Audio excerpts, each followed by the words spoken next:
Welcome everyone to today's IMP One World Mathematical Physics Seminar. As many of you know, this is a regular seminar series hosted by International Association of Mathematical Physics, IAMP. We are always happy to welcome new members, and details can be found on the IAMP website. Today, it is our great pleasure to have David Pérez García, and he will going to tell us about Haag duality into the quantum spin systems. So, David, floor is yours. Thank you very much, Rolf, and all the organizers for the nice invitation. It's a real pleasure and an honor to be here online with all of you. So this is a joint paper with Yoshiko Gata here at the right and Alberto Ruiz Alarcón at the left. And here, this is the archive link so that there you can check the full paper, full details, everything you want. Okay, so for us, at least for me, the main motivation behind this problem is this other problem, is whether one can classify all topological phases of matter in two-dimensional quantum spin systems. And I took this nice picture from a very nice, article in Quantum magazine about the problem of classifying phases of matter, where one has all these boxes with the different kind of type of topological behaviors in each of them. Topological phases of matter aim to capture the different global behaviors that quantum system may display, disregarding local differences. And that's, maybe important to notice for those of you who never encountered those things. Maybe a very easy illustrative example is that the ferromagnetic state, in which all spins are pointing up, and one antiferromagnetic state where you have alternating spins up and down, topologically are exactly the same object, even though, of course, their physical properties are very different. And the reason is that I can map one to the other by just locally flipping each second spin. And this, because it's a local operation, they are somehow topologically the same object. So once one sees this example, one may wonder whether indeed topological non-trivial phases exist at all. And okay, it's by now well known that they do exist. And okay, two of the main examples are, first of all, Kitaev, a toric code state that probably many of you have heard of it, and generalizations called quantum double models. And later, Levin and Wen introduced what they are called now stringnet models. And all of them are topologically non-trivial, meaning that they cannot be locally deformed to a trivial state, say a product state, like the one before of all spins up.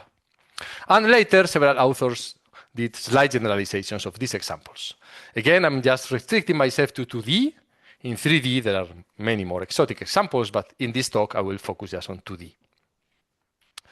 Okay, so what is believed in 2D? So the belief is that if one restricts to phases of closed systems, which are non-chiral, which are gapped, meaning that, okay, we care about Hamiltonians with a ground state and a gap on top. We'll talk about this formally in a second.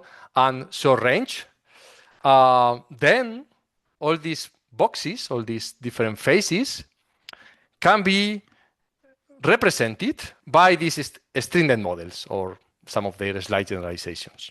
So that essentially there is one of those stringent models inside each one of those little boxes in the picture. And the question is, okay, this is a nice belief, can one prove this? That's somehow what main motivation behind the talk. So in order to introduce a bit of formality in all these kind of questions, I will need to set up, the setup. As I said, we'll be working in 2 dimensions only, in particular in 2-dimensional lattices. And for simplicity, I will just consider the square lattice. In the square lattice, in the infinite plane, I will consider kind of finite regions. That again, for simplicity, I will consider just squares, which is just, of length 2n plus 1. So it's the intersection of the C2 with this kind of cube minus n squared. I will put particles in the vertices of the lattice. And I will, because I'm thinking on spin systems, I will assign to each particle a finite dimensional complex Hilbert space. And therefore, of course, the space of the joint system in this finite square is just the tensor product. And of course, has a very, very large exponential dimension. Okay, this not n squared, is 2n plus 1 squared, sorry. Now, okay, particles interact with each other. And now for every region S, I will define an interaction that depends on the region, which is the models how the particles in region S interact. And that's just simply a Hermitian matrix, a self-adjoint operator, acting on this tensor product. Essentially, the tensor product of all the Hilbert spaces corresponding to the vertices that lie on S. And this I will only consider that for finite regions S. The Hamiltonian of the system will be just simply the sum of those interactions. And of course, if I'm in a finite region, like this lambda, I will only consider, of course, the interactions whose defining set is included, of course, in the patch of the lattice I'm considering, so that I can really put the proper interaction. And of course, I'm always assuming that when I write observable matrix in some subset of the vertices, I'm complementing it to the full matrix algebra by tensoring with the identity in the rest. Okay, of course, I will never write this equality again, but this is what I mean when I write this sum. So, of course, this Hamiltonian is just an Hermitian matrix, a self-adjoint operator on the space of the joint system, and depends, of course, on the system size, n. Good. We will restrict to short-range interactions. So this means that we will only consider the case in which the norm of these interactions decreases very rapidly with the diameter of the set. And in this talk, for simplicity, we will consider just finite range interactions, meaning that the interaction is simply zero if the diameter is larger than some iteration range R, and translational invariant. Translational invariant means simply that if two sets S and S prime are related by a lattice translation, then the two interactions coincide. Therefore, if I have at the same time finite range interactions and translational invariant, there is just a finite number of regions S for which I have to specify the interaction HS, and this will define my global Hamiltonian Hn for all system sizes n. So that's somehow the nice thing of restricting to that setup. Things can be done in more generally, but I mean, I will just restrict that for simplicity in the definitions in particular. Okay, so that's the setup. And now we're interested in the case in which the infinite volume limit, in which the system size that we look at grows to infinity. Okay, there are two options for that. One is just considering the finite set n and try to give the right asymptotics as a function of n. And the other option is directly working in n equal infinity, and this is the operator-algebraic approach. In this talk, I will consider both. I will start with the first option, because makes the definitions easier, and I will have to switch to the second later while talking about Haag duality. Okay, so if we are in the first option, for every fixed n, everything is finite dimensional. And therefore, I have a finite dimensional Hilbert space that depends on n. And then the normalized vector there are considered pure states. The Hamiltonian, being the observable energy, has several eigenvalues and eigenvectors. The eigenvalues are the energy levels. And the states with the minimal energy, which are the eigenvectors associated to the minimal eigenvalue, are called ground states. And everything depends on n, of course. Eigenstates of the second largest eigenvalue, lambda 1, are called elementary excitations. And the spectral gap is the difference between the smallest and second smallest energy levels. Depends, again, on n. And one can interpret it as the energy that one has to pay to jump from the ground state to the excited states. Okay, with those definitions, with this simple setup, I can already formalize the notion of quantum phase of matter, or say topological quantum phase of matter. So if we restrict to a particular iteration range R, as I said before, there is just a finite number of sets S I need to consider in order to define the corresponding interactions so that I have a well-defined Hamiltonian for all system size n. And I call, calligraphic S to the finite set of those regions S. So a phase of matter will be just an equivalence relation on families of interactions defined on these sets. And we say that two such families are in the same phase if there are smooth paths, and okay, the notion of smooth can depend on the definition. I will not enter into that. So that interpolate continuously or differentiable or C1 or path C1 or whatever between the two interactions for each set S. In such a way that if I consider the spectral gap of the Hamiltonian obtained in the interpolation path by translational invariance, this spectral gap is uniformly lower bounded by a constant and uniformly both on alpha, the interpolation parameter, and the system size n. So essentially, if I can connect the two Hamiltonians by a gap path of interactions, that is somehow sufficiently smooth. Okay, so that's the definition, the standard definition, and essentially this means that in order to be in different phases, in order to cross phases, how to go from one phase to a different one, I need always to somehow close the spectral gap and therefore pass through some sort of phase transition point in which the gap is closed. There are two main reasons for this definition. So first of all is that, okay, under some hypothesis, of course, it's stable against the small errors in the interactions. So usually, of course, one wants a definition which is somehow stable in the sense that I've perturbed slightly the interactions. I'm already somehow in the same phase. I'm still, in the same phase. And again, under some hypothesis, there has been, of course, several breakthrough results in the past by Bravi, Hastings, Michalakis, and then Michalakis and Svolak, proving indeed that this is the case under some conditions called local topological quantum order. And the second is that even if, of course, we care about Hamiltonians, when we measure properties of in our system, we measure them in the ground state. And therefore, the ground state is the key object to study. And the nice thing is that observable quantities on the ground state behave smoothly through the path. In a sense, there is no phase transition that can be observed in some local observable. And in this sense, this definition of phase captures absence of phase transitions. So that's why this is a natural definition. But since somehow the focus somehow must be or should be in some way, not only in the Hamiltonians, but in the ground states, there is like an alternative definition that looks only at states. And it's the following.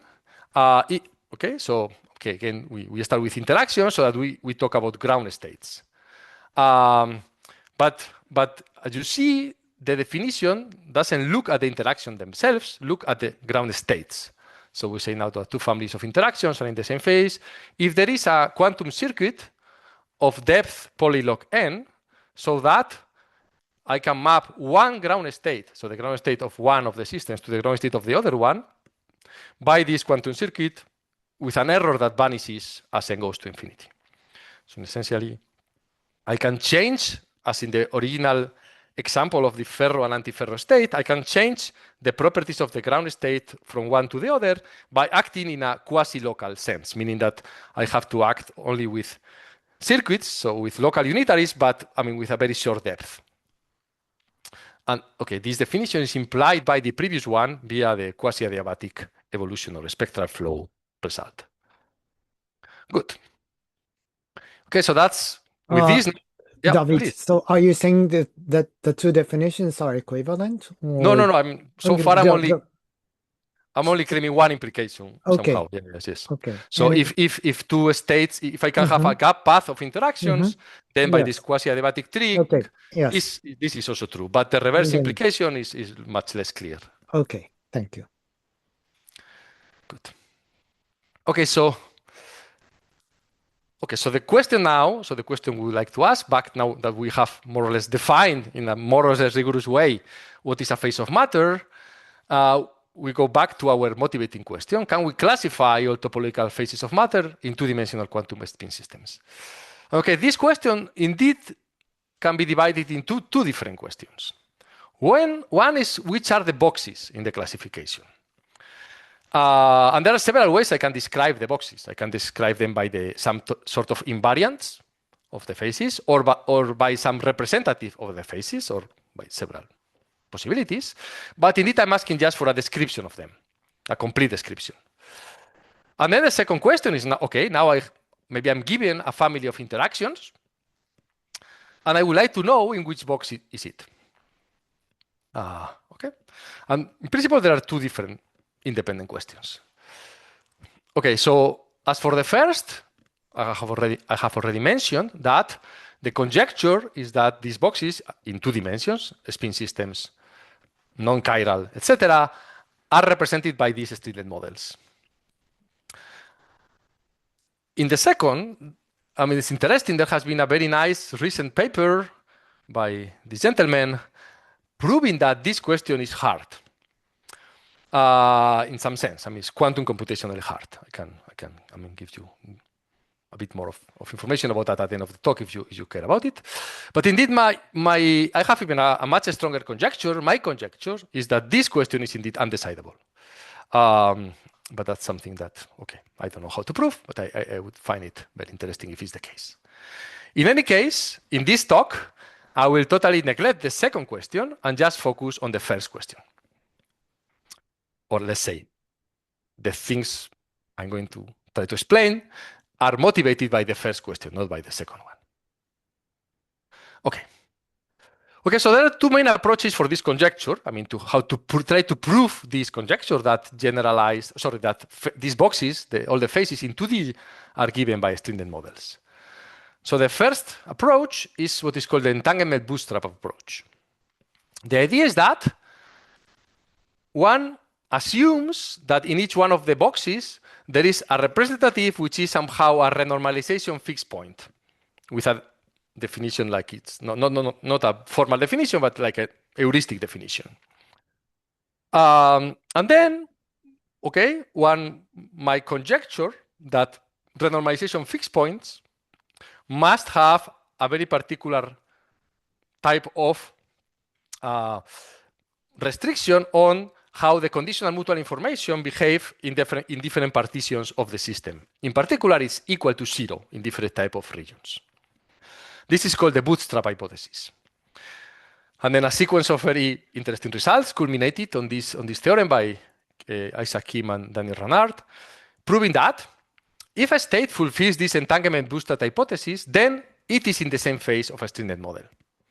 Indeed, it can be mapped to a stringent model by a finite depth circuit, not just polylog, but finite. Okay, now people are keep working on that to try to go beyond this renormalization fixed point properties and try to see what can one say if one takes an arbitrarily gap Hamiltonian and not just one with these very, very strong RG fixed point properties. But it still is, I think, a very cool and amazing result that they managed to prove this, which is, of course, a big support for the conjecture. So that's the first approach, but this is not the approach I will talk about here. So that's the second. There's another second approach, which is the operator-algebraic approach. So this approach, was somehow originated in the thesis of Peter Nijgens. And the idea is to try to import to quantum spin systems some of the key insights in algebraic quantum field theory, and in particular in the theory of superselection sectors in algebraic quantum field theory that, of course, goes back to Haag and many co-authors. And somehow this idea culminated in a beautiful paper by Yoshiko, where two theorems are proven. So first, she identifies a condition, which is called approximate Haag duality, which is like a deformed version of something which I will define, which is the Haag duality condition, that has the following properties. So if I have a quantum system which is gapped and with this approximate Haag duality property, then this gives rise to anyons. And by anyons, we say it's like some objects in a braided fusion category. And these anyons are related to some superselection sectors, which exist somehow due to this approximate Haag duality property. And moreover, and the nice thing is that these objects, these anyons, these categories, are invariants of the phase. So we have identified already a set of invariants. And second, the property itself, approximate Haag duality property, that somehow is the key property to make emerge these invariants, is stable within the phase. So that's somehow, really quite relevant, especially because somehow the key topological quantities of stringent models that people think should be the invariants of a phase are precisely related to the braided fusion of their elementary excitations that can be seen as quasi-particles. And therefore, this matches perfectly the intuition obtained from understanding these very particular models, these stringent models, or the key-type quantum double models. Okay, so that's the conjecture. So now the question is, of course, one needs this hypothesis, approximate Haag duality property, to have a very big step in this classification of two-dimensional quantum phases of matter. But then the question is, how strong is this approximate Haag duality assumption? And that's somehow what now motivates our work. Somehow we try to solve this question and showing that this is indeed not very strong. So we prove in this paper that all previous known examples, like quantum double models, stringent models, and their generalizations fulfill this approximate Haag duality. Indeed, they fulfill Haag duality in general.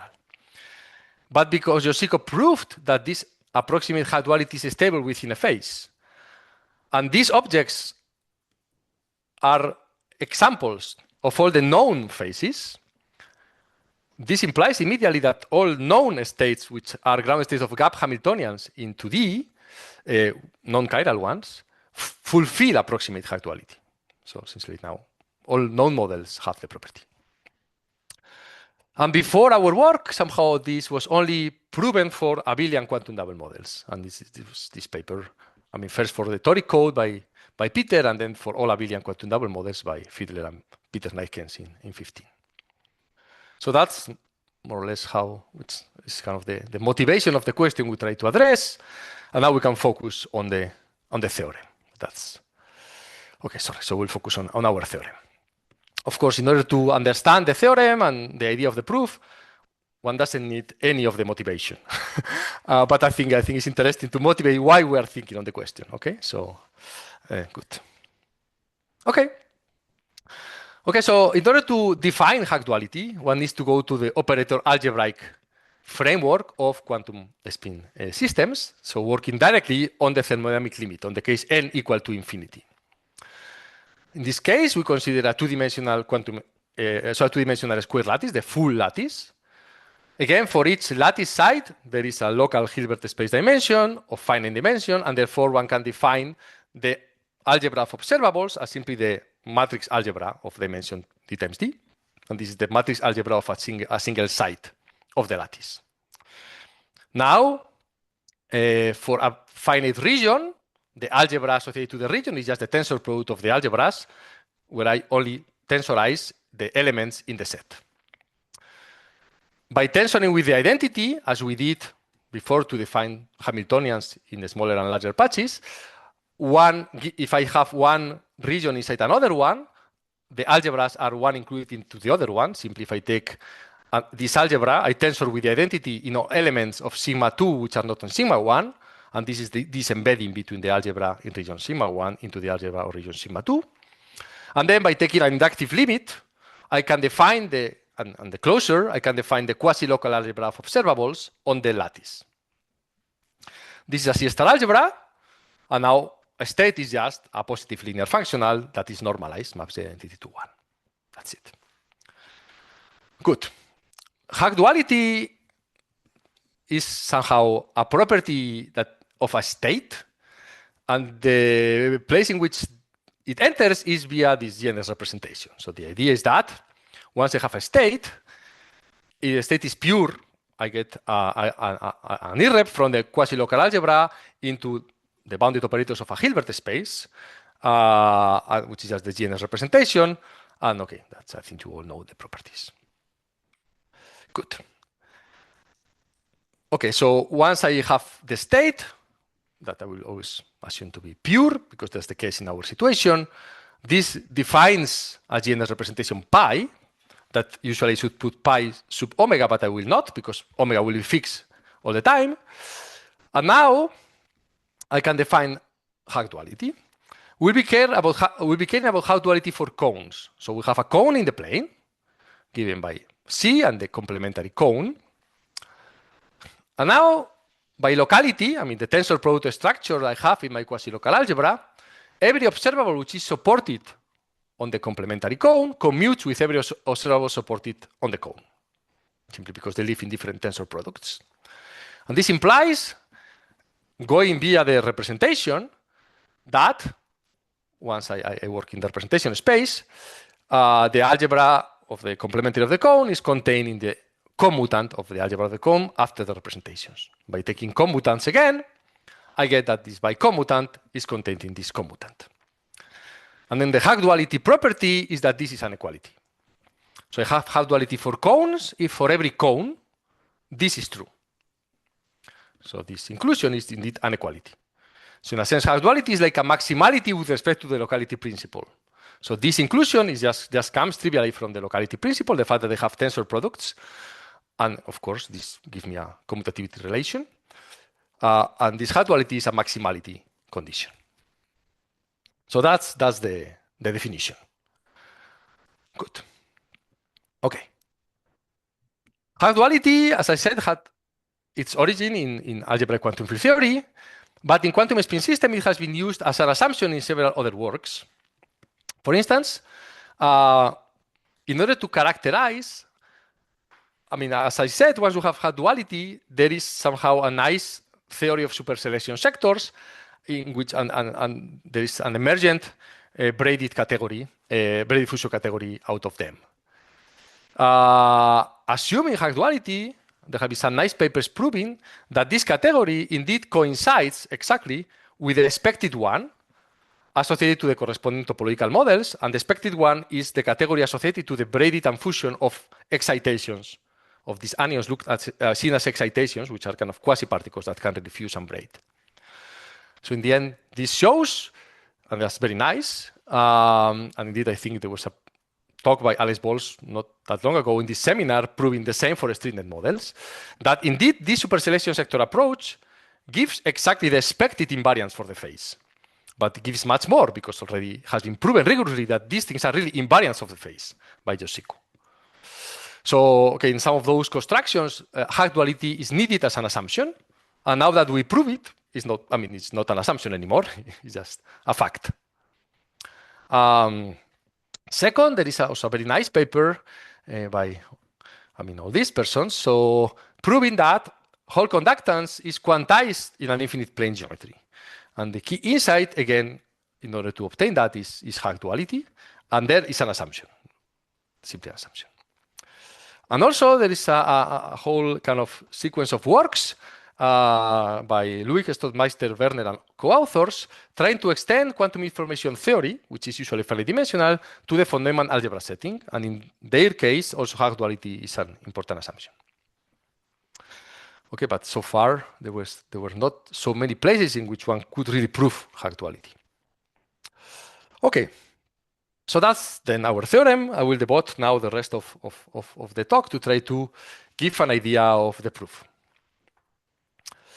Okay, the proof has two steps. Okay, the first step is a reduction to a finite criterion, a finite size criterion that one has to fulfill for every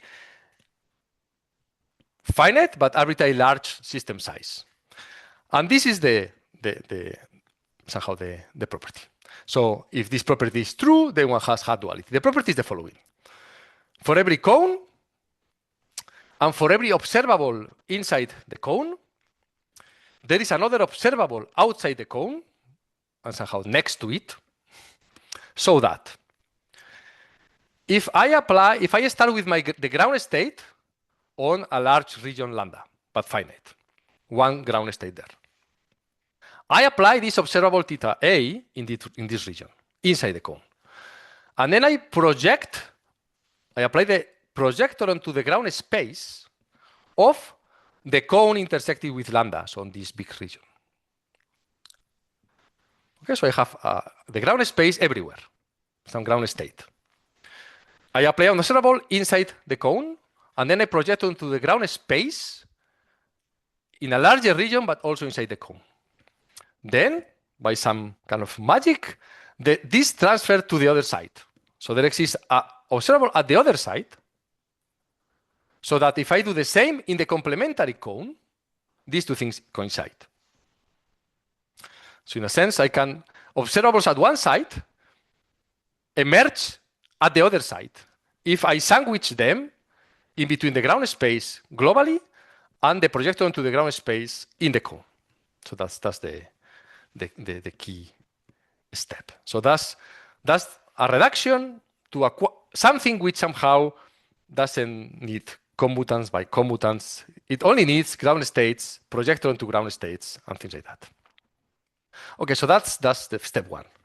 And then the second step is proving this.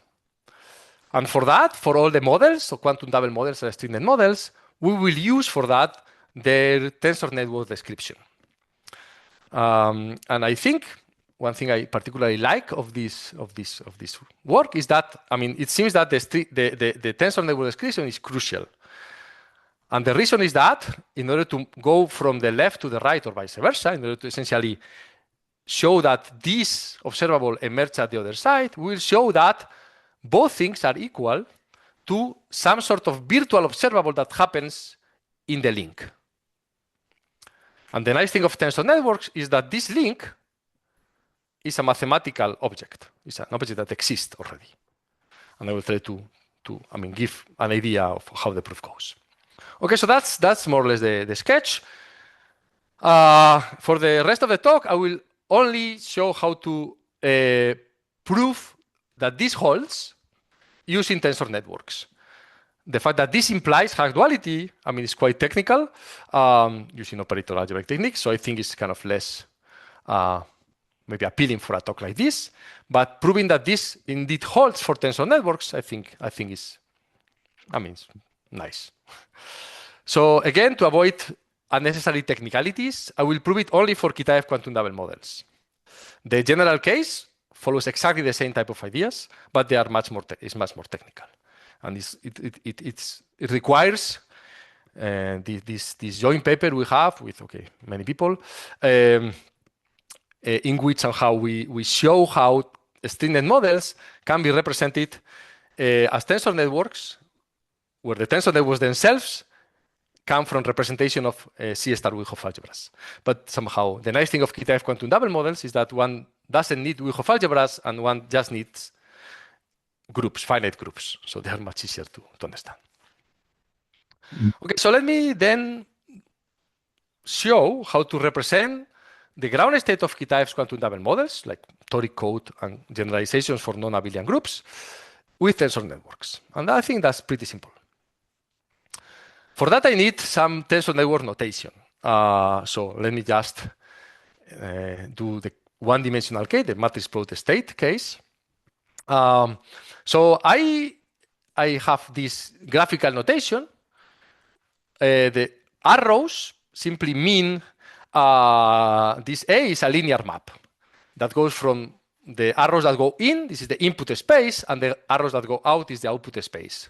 And when I have more than one arrow, this means that there is a tensor product space between. So each arrow corresponds to a vector space. The ingoing arrows are kind of dual vector spaces because there's the input of a linear map. The outgoing arrows are just the vector space itself. And when I have several arrows, this means tensor product of spaces. So in particular, this, description of this little box A with one ingoing arrow and two outgoing arrows is just simply an operator with coefficients a, I, alpha, beta, where beta is just, orthonormal basis of the dual space, and I and alpha are orthonormal basis of the output spaces. Sorry. And now, okay, there are two types of arrows. The ones in which I have Greek letters, the beta and the alpha, they are called virtual spaces. They are not physical. They are just some kind of mathematical constructions needed to construct the objects, the ground states. And then this other physical one, this is associated to the Hilbert space of each one of the vertices. Now I can concatenate these linear operations. And of course, if I use one arrow that goes out to get into the next linear map, this means that simply it does the composition, no? This composition of maps. And of course, all the arrows going out means that they have a tensor product structure. So for instance, this diagram means that I start with A, that I see simply as a sequence of matrices. For each I, this is a matrix in coefficients, column and row coefficients alpha and beta. So this composition is just the product of matrices, the multiplication of matrices. And then for each selection of orthonormal vectors here, so just the computational tensor product basis that I write as usually I1 tensor IN, so just I1 IN, the corresponding coefficient is just multiplying the matrices. And then this means that I'm identifying the column and the row spaces, and summing over that, this is taking the trace. So this object just means this formula. Once I have this for one dimension, I can have the same for two dimensions. Where now, of course, I have all these maps, and they are contracted through a two-dimensional lattice, and I can put periodic boundary conditions or fixed boundary conditions or whatever. And here I use two different colors. The red arrows correspond to physical degree of freedom, so physical vector spaces or Hilbert spaces, and the black arrows are virtual degree of freedom. Okay? And as I say, one can see that somehow there are these black arrows, this virtual degree of freedom is where the game will be played for this Haag duality proof. So this is very general, but still need some more general definitions. So there is a nice boundary to bulk map, meaning that for every boundary condition, I can put here X, which is a matrix. I can define this object, which I call it gamma R of X. And in 2D, the same. For every big boundary condition X I can put here, I can define this object. The range of that map is called this calligraphic GR, and the orthogonal projector onto that GR is called K of R. Good. So, for simplicity, I will draw only 1D. This is just recalling the concepts I just defined. So now I can define a Hamiltonian, a parent Hamiltonian associated to those tensor networks. So for that, we take a nice small region R0, let's say a plaquette in 2 dimensions or just 2 consecutive sites in 1D. And we define the parent Hamiltonian as identity minus this projector onto the corresponding G R0. And then the parent Hamiltonian is just summing over all translations this basic interaction.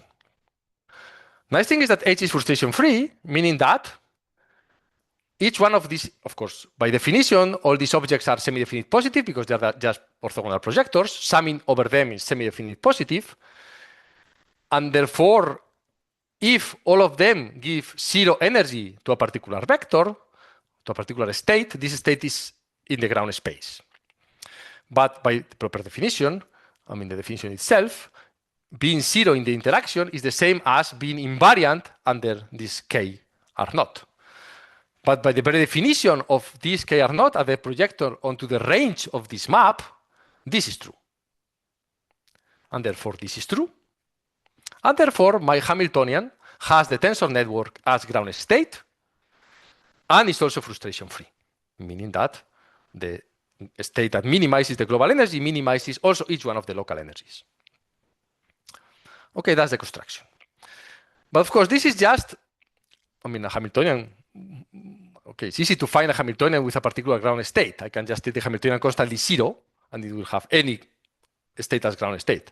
But we would like to have a control on all possible global ground states. So we would like to know that the ground space of the Hamiltonian in any region, or let's say any nice region, nice means for us like without holes, so some sort of simply connected in some sense. So we like that the ground space is exactly described by all objects like that. Exactly. One of the inclusions is trivial. So the fact that all objects like that are ground states, this is just the frustration-free property. But we like that there is nothing else. And whenever this holds, we say that we have the intersection property. And that's a key thing. Of course, this is by definition equivalent as saying that this K of R, which is defined as the projector onto the range of this map, is exactly the projector onto the ground space at region R. And this is very important for us because remember that in our characterization of Haag duality, we need to consider this projector onto ground space. So we need a good description for them. Okay, and if we have this intersection property, we will have a good description. Good. So now okay, everything was very abstract for every tensor network, but now we have to focus on very particular examples, which are Kitaev quantum double models. For those examples, there is a very particular tensor that defines the ground state in the thermodynamic limit. And this tensor is very simple. A quantum double model of Kitaev's quantum double models are defined based on a finite group G, abelian or not abelian, but finite. Once I have G, I can consider the left regular representation of G. This is a linear map, and I will express it as just this box G.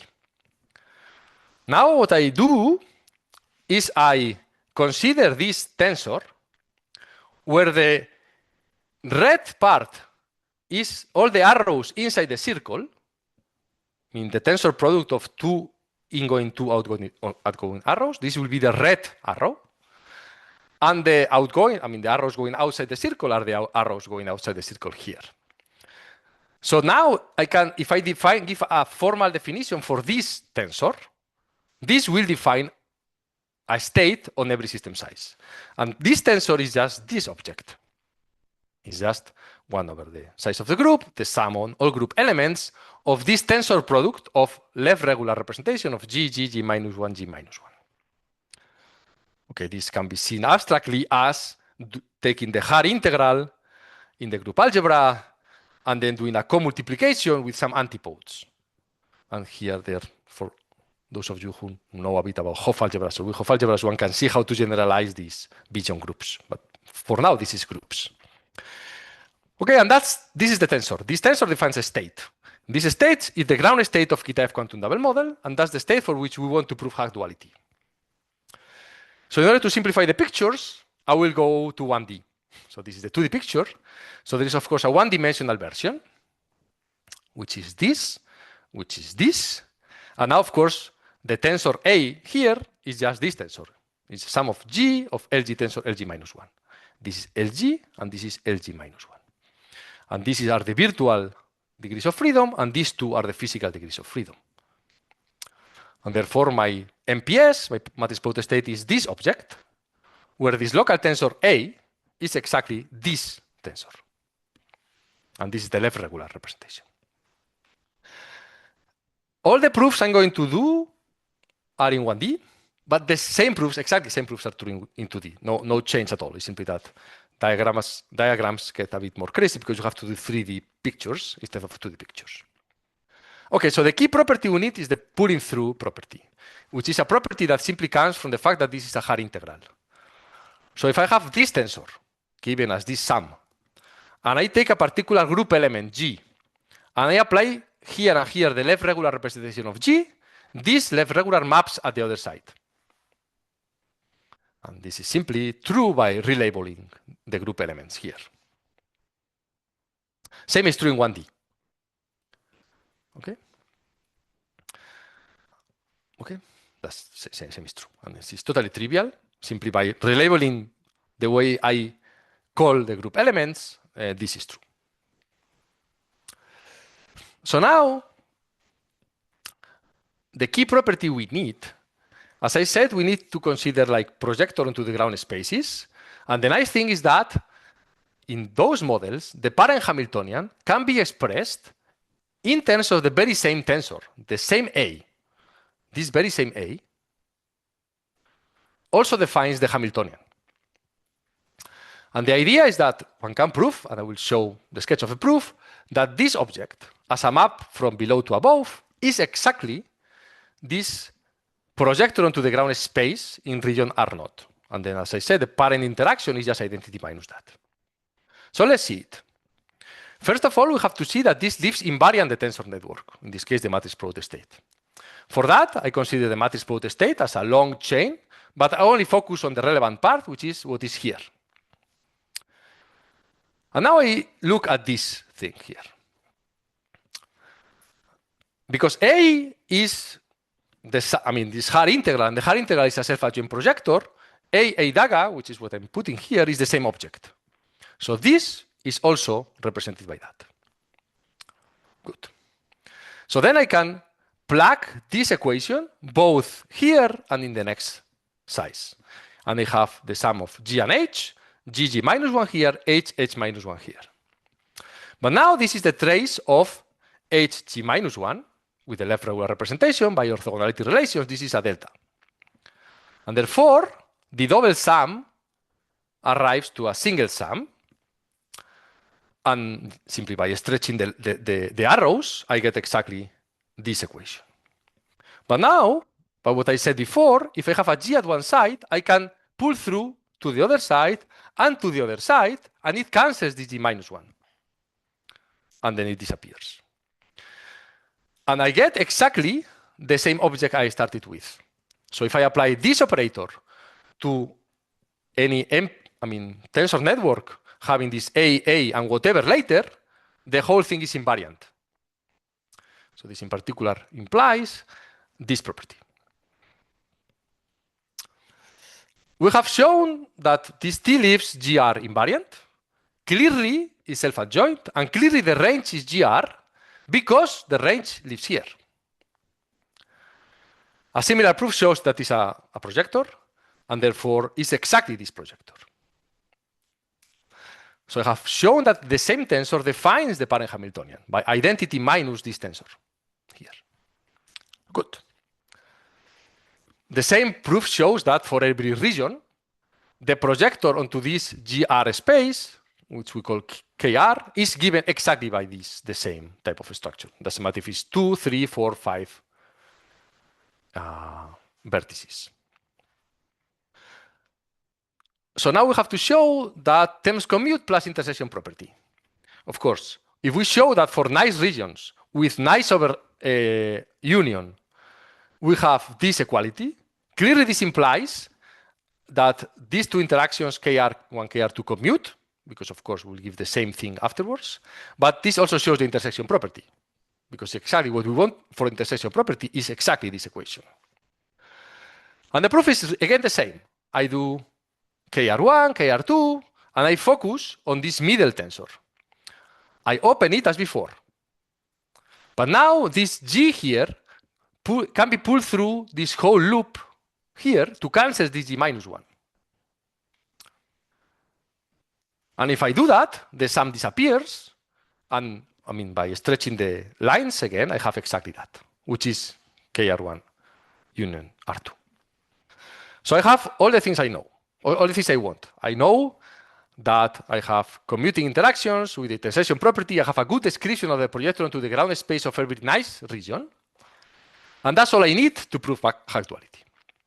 Again, this is what I wanted to do, but I will focus on proving this equation. Again, I will do it 1D. So this is the 2D picture. In 1D, okay, this is my A region, my B region, my lambda, and this is lambda intersection cone, okay? And I would like to show this equality. So let's start with the left-hand side. I start with the ground state. And the ground state has this tensor network description. I apply an operator in region A, which is this green region. I apply the projector onto the ground space that now I know that can be described with the same tensors, like that. So all this picture is exactly equal to these kind of purple things I have highlighted above. Good. Now let's play. Same thing. This object, we know that can be open like that. But we know that once it's open like that, because there is a loop here, by the pulling through, this g will cancel this g minus 1, and effectively, this is the same as being an opening like that. So I have this. And now, this object, I call this observable in the boundary delta. And if you look, by again stretching the lines, the left-hand side is equal to the right-hand side. And see what happens.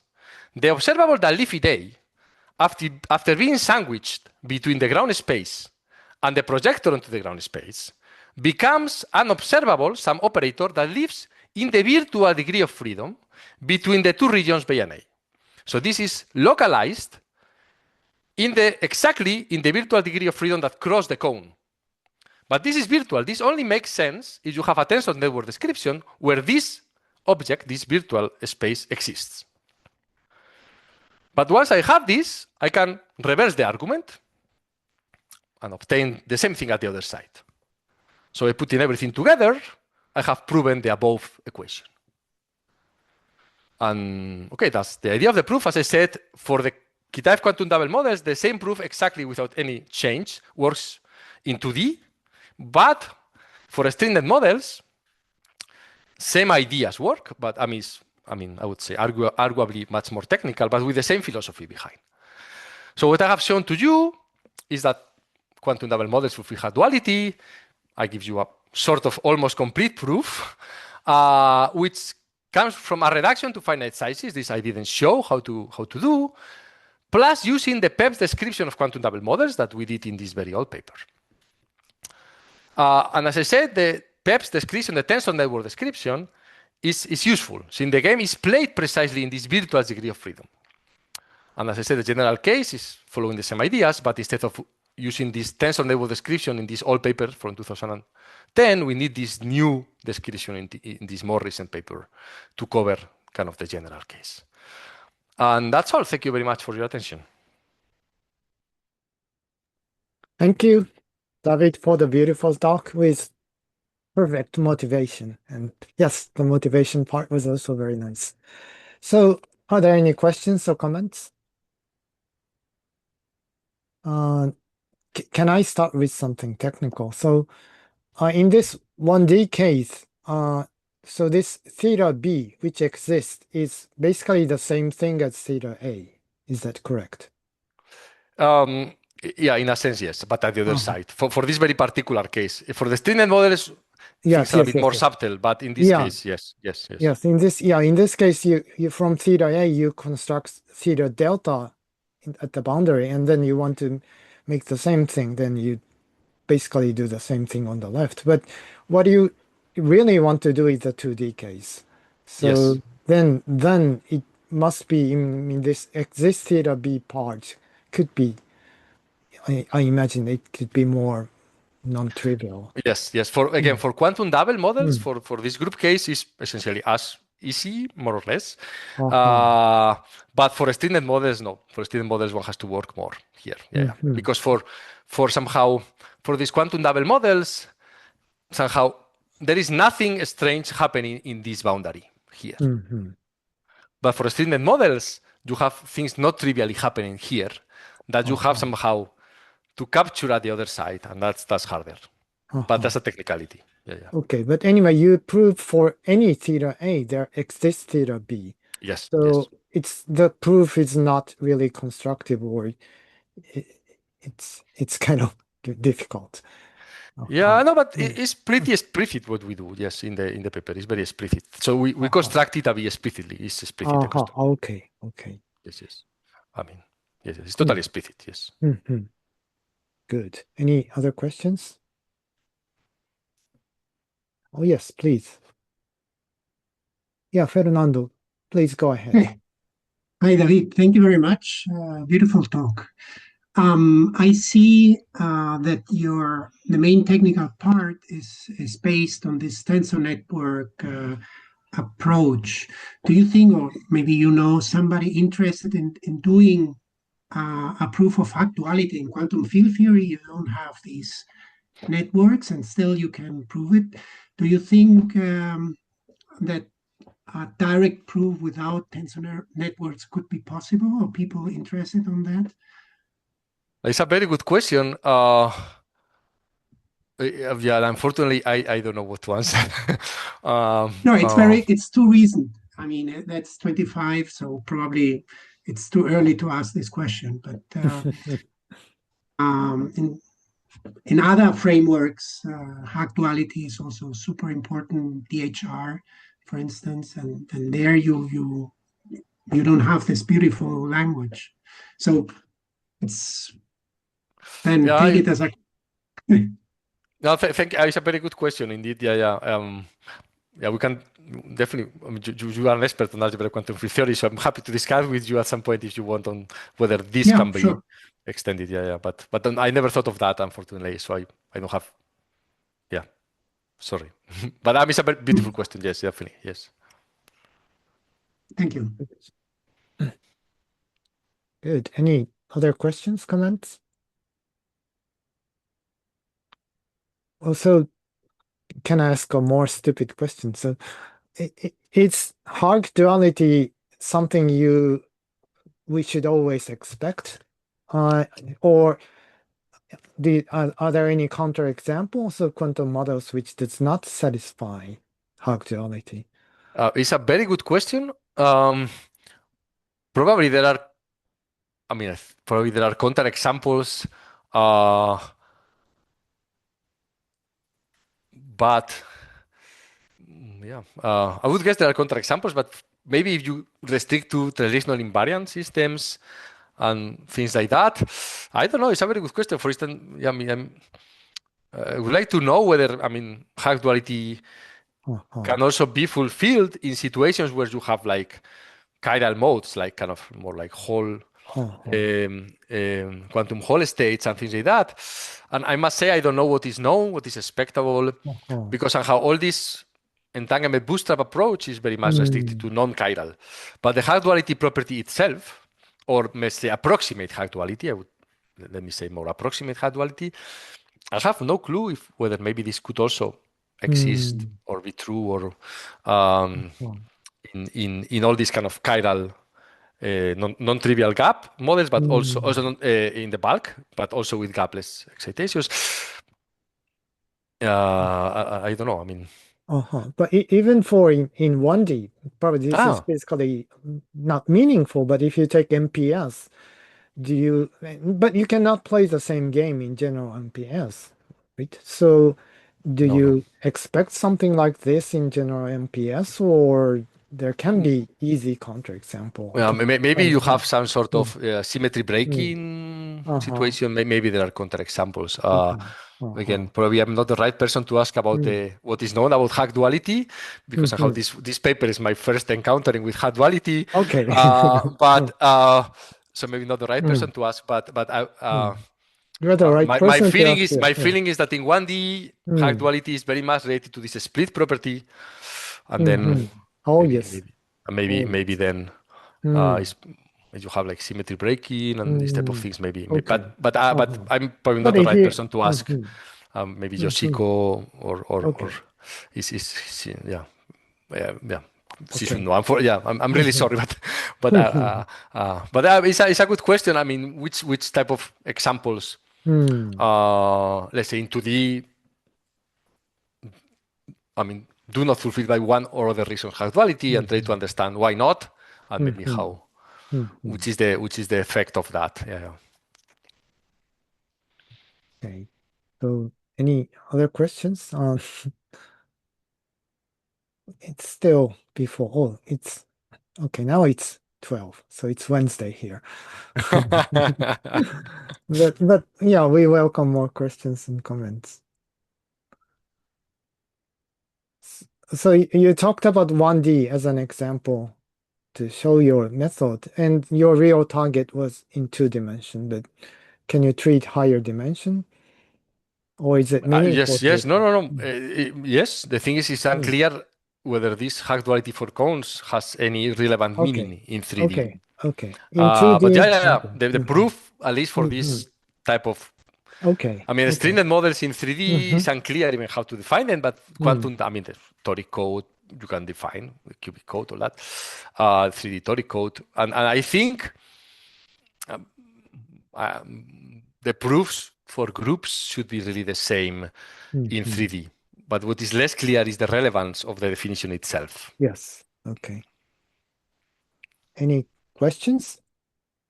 Well, maybe let me ask one thing. You mentioned the result of Ogata from 2024, which sounded like if you have Haag duality and you have a mass gap, then there would be anyons. Yes. So it sounds like in any two-dimensional system with Haag duality, I should expect anyons. No, sorry. I'm Of course, thinking this about can be trivial examples. Yeah. exactly. This can be trivial. The sectors Yeah. can be Okay. trivial. Okay. Yeah. Sorry. Of course. Yeah. Anions can be just no anion. Just the vacuum. Yes. Sorry. Okay. But if it can be trivial, then what is the statement? If the, I mean, for the trivial phase, let's say a product state, you do have Haag duality trivially, but then of course there is just one superselection sector. So this braid diffusion category has a single element, which is the vacuum. Yeah, okay, but isn't it like in any model either there are anyons or there are no anyons? So No, sure, but the anything? particular, sure, you are totally right. But what I mean is that the particular categorical thing, so the particular braid diffusion or C-star braid diffusion category you have is an invariant of the phase. And now there are other people like Alex Bols that have computed which is exactly this braid diffusion category, and it's not trivial, and it's known what it is. It's like the Dirichlet center for all these examples.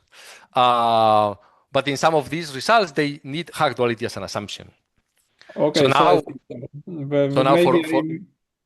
maybe I missed the last sentence of this theorem. That's why it's surprising. No, but sorry. No, but this is just like that. But then, of course, this has to be put together with this type of results, where they really give an exact description of this C-star braided tensor category for the relevant models, these quantum double models, or now the new paper of Alex Bols for stringent models. And in those all the cases is known exactly now which is this C-star tensor category, C-star braided tensor category. Sorry, and this coincides with the expected one, and in particular, it's not trivial. Yeah. Okay. So it coincides really with the anions of the model. If you look at the model by the original Hamiltonian, you take the anions as the elementary excitations, you see that they are kind of quasi-particles, and there is some braiding and fusion. And this gives a category. The one obtained with the superselection sector is the same category. And now it's known that it's the same category for all models. For quantum double models, it was done in this paper, assuming Haag duality as an assumption. And for the stringent models, it's done in this last paper that Alex Bols presented in this seminar a couple of weeks ago, 3 weeks ago, I don't remember. Okay, thanks.